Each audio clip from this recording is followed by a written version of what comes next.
Hey guys, Prowl 1701 here, and today we're going to be talking about my Doctor Who New Who review, which is an odd sentence now that I think about it. Doctor Who New Who review.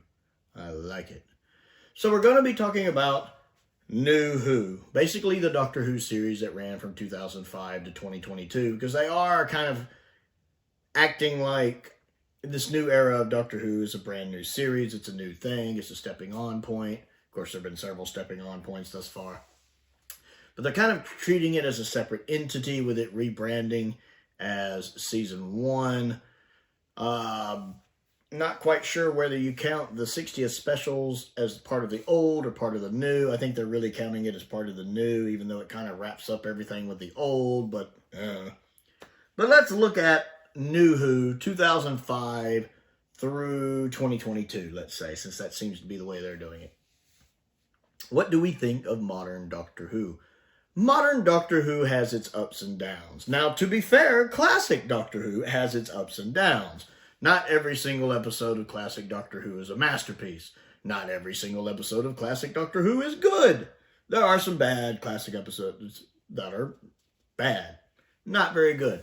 Though, to be fair, classic Who never has episodes that get quite as bad as some of the stuff modern Who does. Modern Who really... There's you know... bottom of the well, and then there's excavating the tar pits.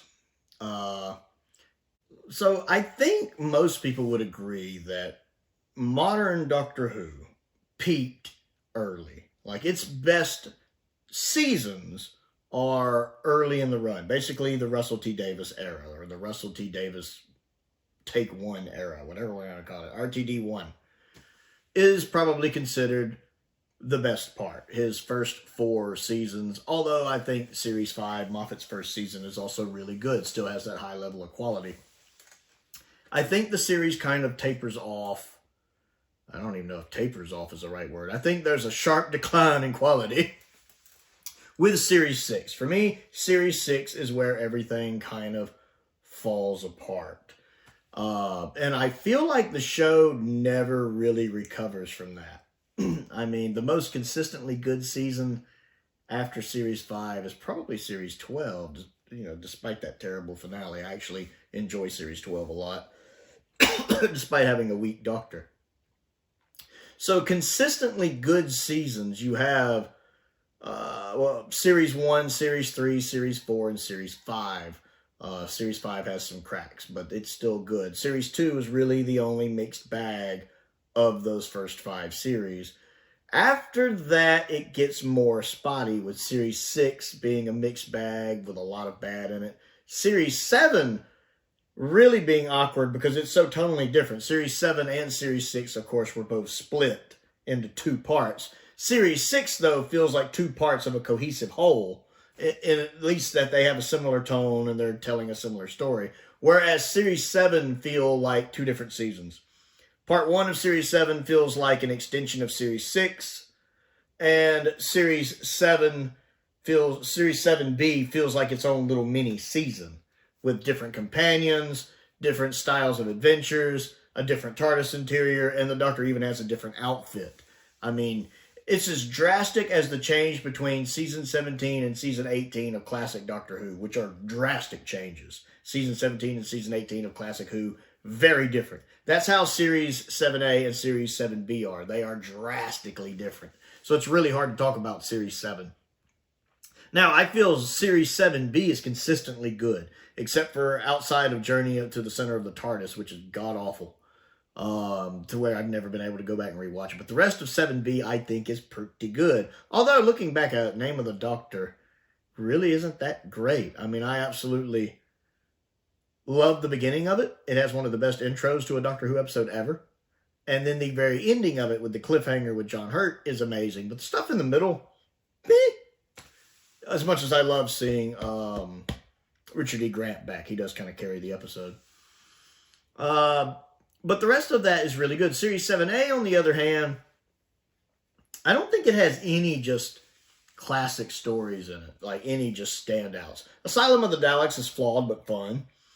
And I really do like A Town Called Mercy a lot. I don't think I'd call it essential watching, but I really enjoy it. And that's really about it. Dinosaurs on the Spaceship is very forgettable to me. Power of Three, aside from a couple spots that are fun, is kind of crap. Guess who wrote it? And then The Angels Take Manhattan is awful. Just awful. Series 8, all of Capaldi's seasons are mixed bags. Series 8 has really good stuff and really bad stuff. Like, I love Mummy on the Orient Express. And that's the thing about, at this point, once you get past Series 6, or once you get into Series 6, you run into this thing where there are still great episodes of Doctor Who. All of the Doctors after this still have great episodes. All of them. Every season still has at least one truly great, fantastic episode. So it's not that there aren't good episodes. There are. They're just not consistently good seasons anymore. Except for Series 12 is pretty consistently good. We'll get to that. But Series 8 has like Mummy on the Orient Express, Flatline, Deep Breath, Robots of Sherwood, and Time Heist, which I love those stories. They're really good. But then it also has stuff like Kill the Moon, the worst episode of Doctor Who ever made, ever. In the Forest of the Night, it has a 2-part finale that's, to be honest, I don't really care about Danny Pink. Though them killing Danny Pink, I'm okay with. Points for that. It has Listen, which is garbage and goes nowhere and starts the beginning of Clara Who. And I feel like I'm forgetting one in there, but there we are. Series 9 for me is mostly blah. Like, Heaven Sent is amazing. Heaven Sent's one of the best Doctor Who episodes ever made. It is phenomenally good and proves that Peter Capaldi is a phenomenally good actor and a great Doctor.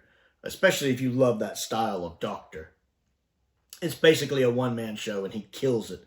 Hellbent is not great, but not just garbage either. It has some moments in it that make me roll my eyes, like Clara Who.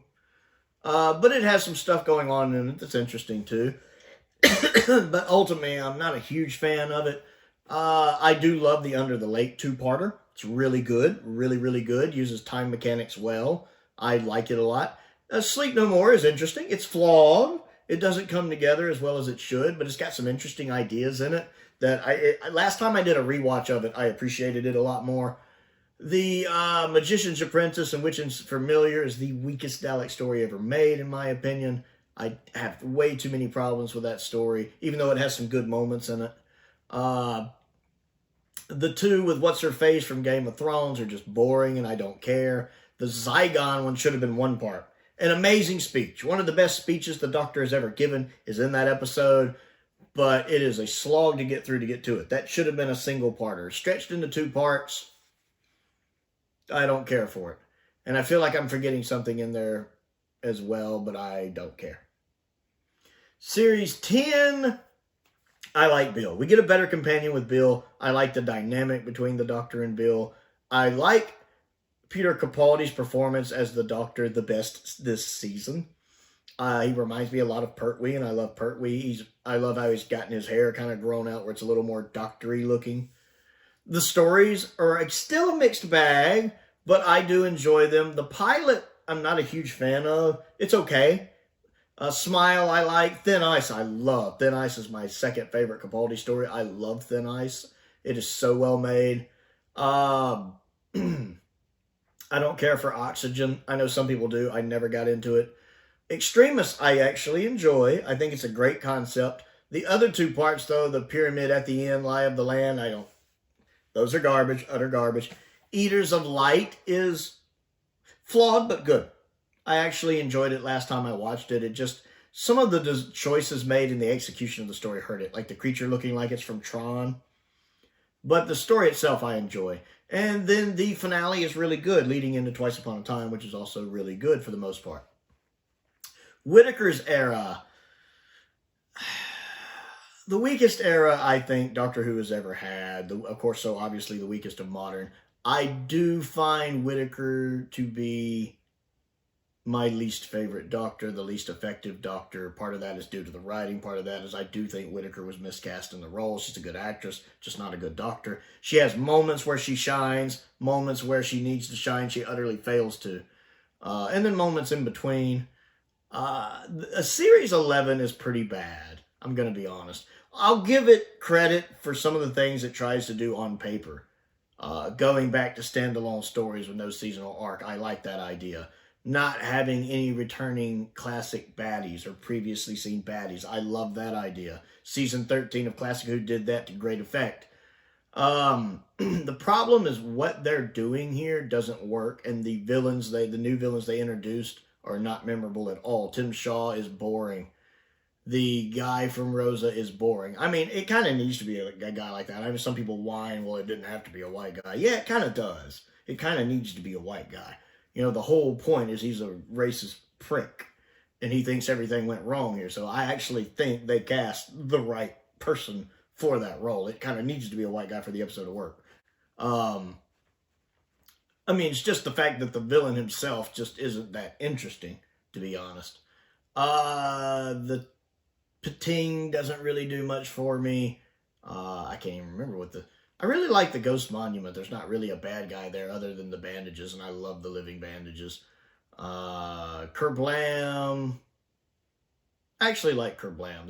Kerblam works for me. Demons of the Punjab I like. There are good episodes in this one, because I do love the Ghost Monument a lot. I like Kerblam a lot. I really like the Demons of the Punjab a lot. A great throwback to First Doctor historicals, really. But then you have Woman Who Fell to Earth, which I'm a little kinder toward fresh off a rewatch. It's got some interesting stuff in it, but it's not really that good because the villain is weak. And the Doctor's resolution to the solution sets up problems in the finale. Don't really care for Rosa, because it's the most blatantly racist episode of Doctor Who I've ever seen. For me personally, I'm not saying objectively, just to me personally, because I was born and raised in the South of the United States, and the way it portrays people in the South of the United States is cartoonishly caricaturish and very inappropriate, and obviously done by people who looked up on a Wikipedia page or heard 47th hand from someone else. Obviously, they didn't look into it well enough, so it's blatantly racist to me. The episode, while being a good episode, I think, for people in the UK to watch, for someone who's born and raised in that area, I find it highly offensive. Arachnids in the UK is one of the worst episodes of Doctor Who ever made. It's garbage. The Subaru Conundrum. I don't know, the episode where they're trying to hunt a used Toyota or something. That one's not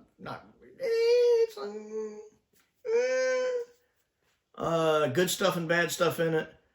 Demons is good. Praxis is good. I never really cared for the Witchfinders. I think there's some good guest cast in it. Alan's doing such a good job playing King James. And the woman who's kind of the main antagonist of the story, the actress, is good, but I'd never get into that one. I just never get into that one. It Takes You Away is just stupid. I mean, don't get me wrong, Doctor Who is... It's Doctor Who in the sense that it's doing something different. I'll give it that, but it's not good. And then the finale is boring. Who cares? The Battle of... Who cares? Series 11, it has like 3 bright episodes and a lot of not good stuff. Series 12, I like. Still not really impressed with Whitaker in the role. I think a crowded TARDIS doesn't work in this day and age. Having that many companions worked in the 60s because television was slower paced. It moved at a much slower pace. You had time for character development. That's the reason why it works in the first and second Doctor era, because that's the way TV was made then. But TV moves at a faster pace now, especially when you're having to introduce guest characters in episodes. And unlike Classic Who, which was told over 4 parts, 6 parts, 8 parts, 10 parts, 12 parts, whatever, you basically have 45 minutes, unless it's a 2-parter. And there's not a lot of those in the Whitaker era. You have 45 minutes. So you're not only having to introduce guest characters and try to flesh them out some, because of that, the crowded TARDIS never gets fleshed out much with Graham, Ryan, and Yaz. That kind of crowded TARDIS didn't even work in the 80s. Let me be clear. In the 80s, it didn't even work. The Fifth Doctor era is a prime example of that not working. So it definitely doesn't work today. And that really not only hurts all of the companions individually because they're not getting enough screen time, it also hurts the Doctor because she's not getting developed that well either. But I liked Series 12. I enjoyed Spyfall. Part 2 is not as good as Part 1, but it's still good. I enjoyed it. Orphan 55 is a mixed bag. It's not really that great, but it does some things in it I like. The Tesla episode is fantastic. I stand by the Tesla episode being a better episode than Vincent and the Doctor. I enjoy. A lot of this is down to the fact the guy playing Tesla is so good. The guy playing Edison, who is from Classic Who, I believe, is also very good. Fugitive of the Jadoon is good. I really like Jo Martin as the Doctor. She's a great Doctor. She would have made a great full-time Doctor, in my opinion. A lot of Capaldi in her. Praxis is very boring. It's very forgettable. It's got some interesting stuff going on. It's got some stupid stuff going on, but ultimately forgettable. It takes you away. No, Can You Hear Me? Can You Hear Me is really good. It has a couple things that are... Did they just hack the fingers of gods? But it's really good. I enjoy the story. I'm not a big fan of the Deus Ex Machina ending. I wish this had been told in the Classic Who format and they'd had more time with it. But the guest cast, especially the two antagonists, they're great. The actors playing them are great. And Whitaker gets one of her best moments to shine at the end of the episode when she's facing them down. She really feels like the Doctor there. She actually nails perfectly being the Doctor in that one scene. She is the Doctor. She is the oncoming storm. You know, the Predator. I never really cared for that nickname. But she is the one you don't want to tick off. When she faces down almost literal gods, and she has that smugness and how she's like, yeah, I can stop you. I love the ending of that episode. And Whitaker gives, if not her best performance in the role, one of her best performances in the role. She's very good there. And then the Haunting of Villa Diodati is really good. I love the concept of the Lone Cyberman. It's a shame it got wasted. Ascension of the Cyberman is all right. It's not great, but it's all right. And then the finale is utter garbage. The finale is garbage. But it's consistently good for the most part. I actually enjoy a good bit of Series 12 a lot. It's easily the most consistently good series we've had since Series 5. Flux, I never really got into. Flux is very middle of the road. Parts 2 and part 4, the Suntaran and Weeping Angel ones, as standalone episodes, I think would have been really good.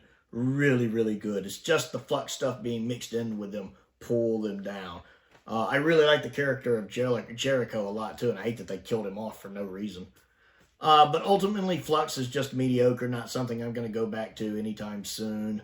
And then Power of the Doctor was a good way to end off the season. It's a great celebration, or the series, I should say, the modern Who series. It's a great celebration of everything Doctor Who to that point.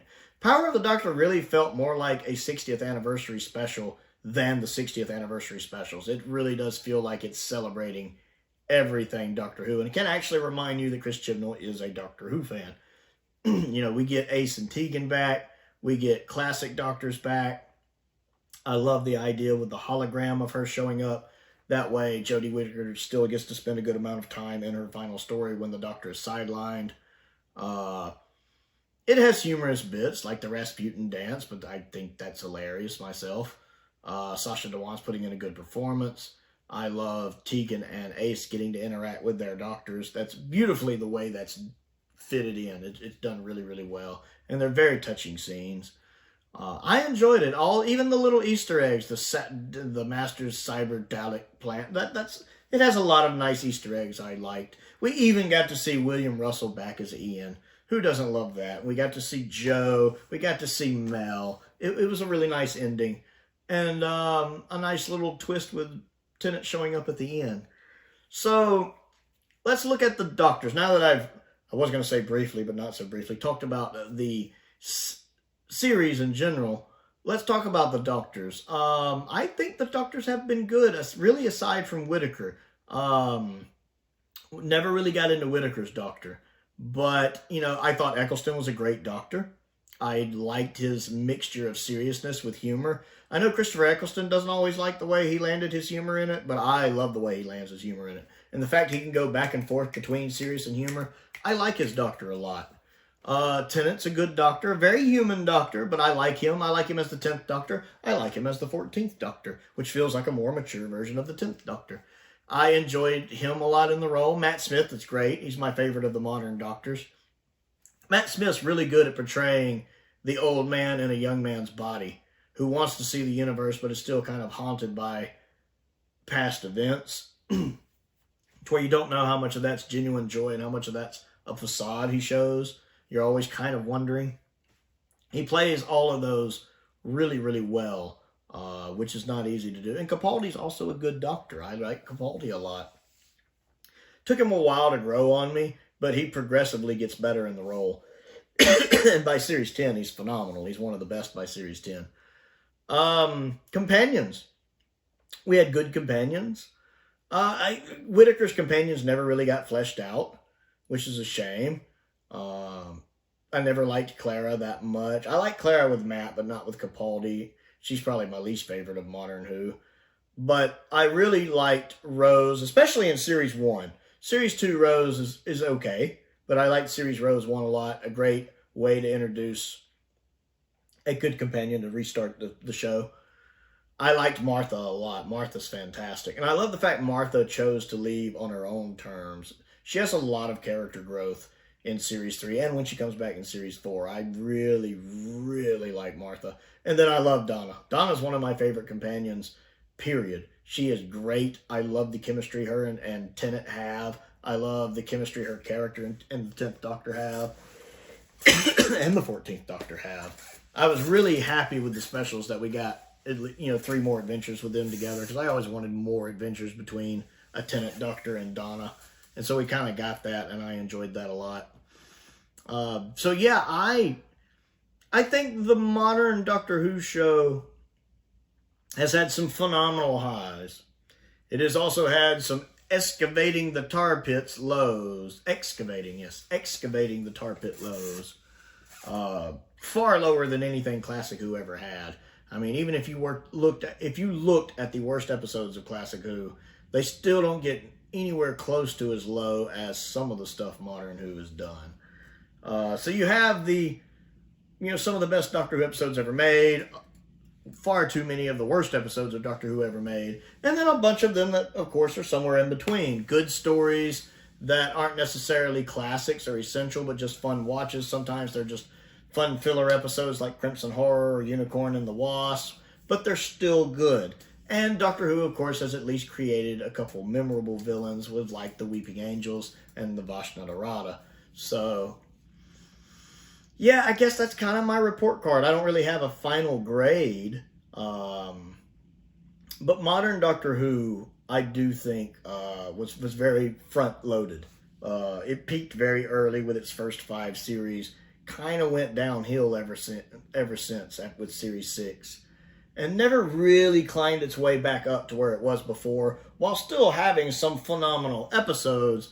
Sadly, it just had not so good episodes mixed in with it. They kind of became mixed bags for the most part after that with the seasons. So I want to know what you think of modern Doctor Who from 2005 to 2022. Comment down below and let me know. Don't forget to click the like button and the subscribe button and the bell for notifications. I also have a Patreon. Links to that down in the description. Links to the Amazon wish list down there as well. My P.O. box is also down there.